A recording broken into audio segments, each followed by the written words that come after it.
Hey family, what's good? This is your girl, I am the Bronze Goddess, and I'm actually here today to do another strawberry letter.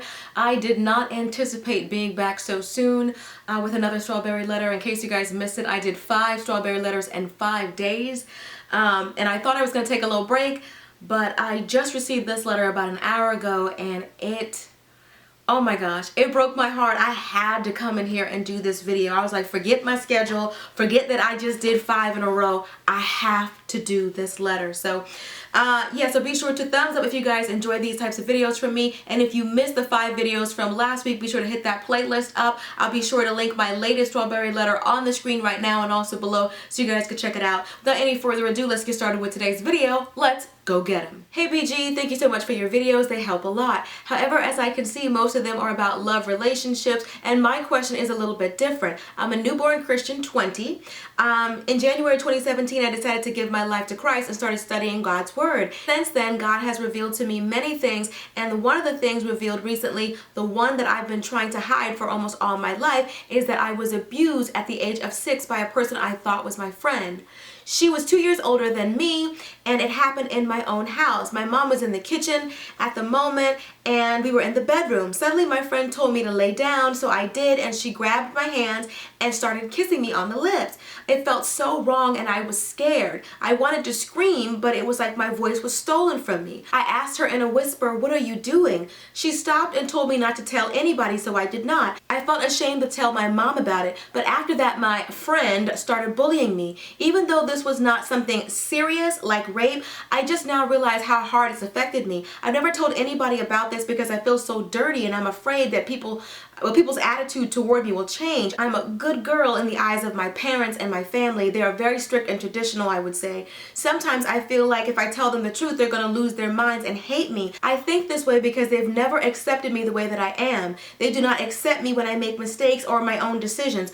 I'm always wrong, and they always are trying to fix me.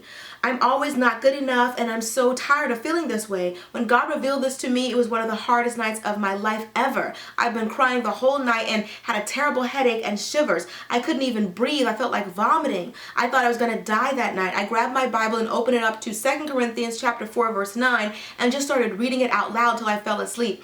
BG, I used to consider myself a very strong young woman, but now I realize how weak I am. I feel ashamed. That was the devil's trick, and he stole so much from me. I now realize that I've been pretending to be someone else my whole life, someone I'm not. And for what? To deserve love? Because nobody accepts me as I am. I've tried so hard. I've studied, but God has revealed to me that my worth is not my education, clothes, and all that stuff. But by the way my closest people treat me, it makes me feel like even if I die, no one would give a darn. And then I'm becoming so angry on myself, and I think, I cannot die like this. I feel so confused. I need some encouragement so badly. Please help. I want you to realize that God loves you, and that there are so many people in your life that love you too. I think that the devil has really worked a number on you by trying to give you all of these thoughts. None of the thoughts that you've been thinking are from God. None of those thoughts are godly. Thinking that nobody cares about you, nobody will care if you die, people are going to judge you, you can't do anything right. Those are all thoughts from the devil. He has planted those seeds. He planted it when you were young, and he has continued to water it and nurture it in your mind for years. You need to rip that weed out from the root. You don't let thoughts like that just stay in your mind unchecked. You are not a bad person. You are not wrong. You are not guilty. You are not dirty. None of those things. I feel like the devil has convinced you that nobody cares about you, and that's a lie. I don't even know you, and I care. So I can imagine how your mom and your dad and your family and friends truly feel. You are the victim of sexual abuse. Whenever somebody thinks like molestation, you always think of like some creepy uncle or some creepy family friend or something like that. But people don't typically think about it like this, but child-on-child sexual abuse is a real thing. It doesn't matter if she was only 2 years older than you. It was still inappropriate and unwanted sexual attention. I am convinced that the other person was also abused. For an 8-year-old to tell a 6-year-old, don't tell anybody, and the way that she did it, it's almost like she was duplicating what had been done to her.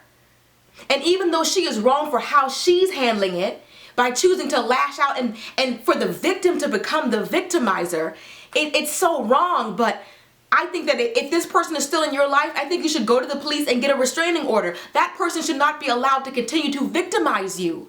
And you don't have to keep this person's secret either.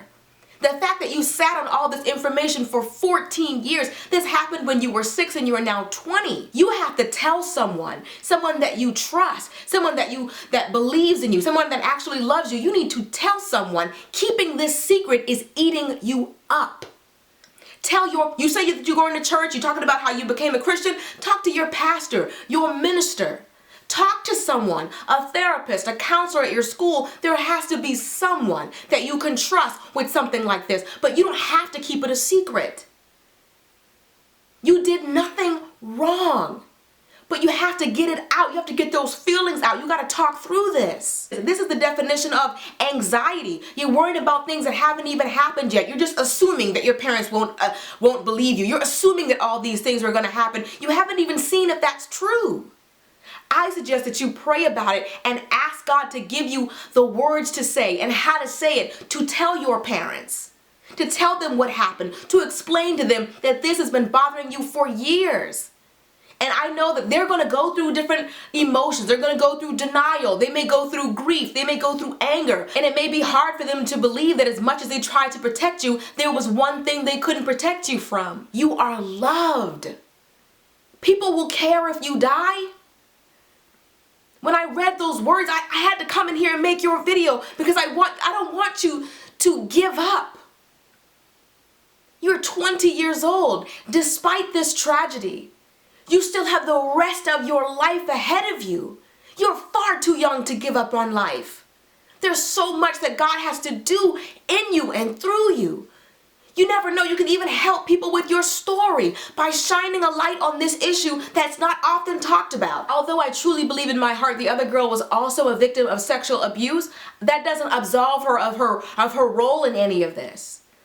For the victim to now become a victimizer, it's like a vicious cycle. There are so many organizations available. If you don't know anybody personally, I'll be sure to put a hotline that you can call in at the end of this video, that you can talk to somebody to talk through this issue. But you have to heal. The wound has been there for 14 years.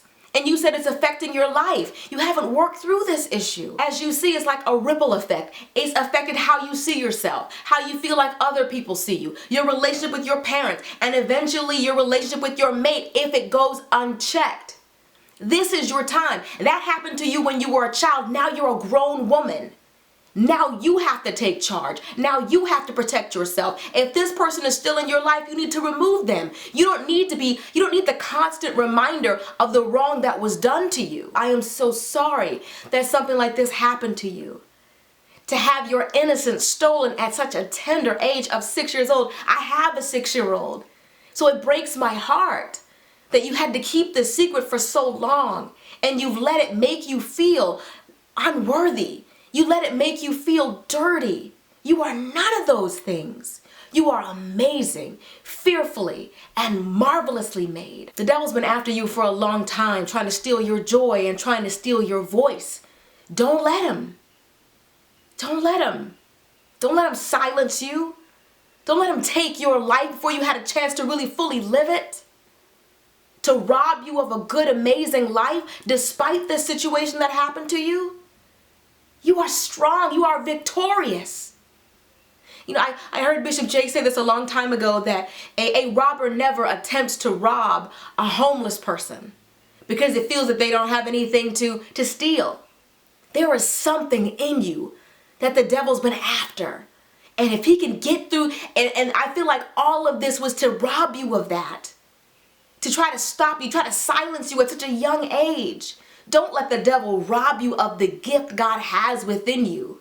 There is something about you. You are destined for greatness. Don't let this situation rob you of an opportunity to share it and to discover it. Find somebody that you trust and talk to them. Work through this issue. Promise me that you won't give up.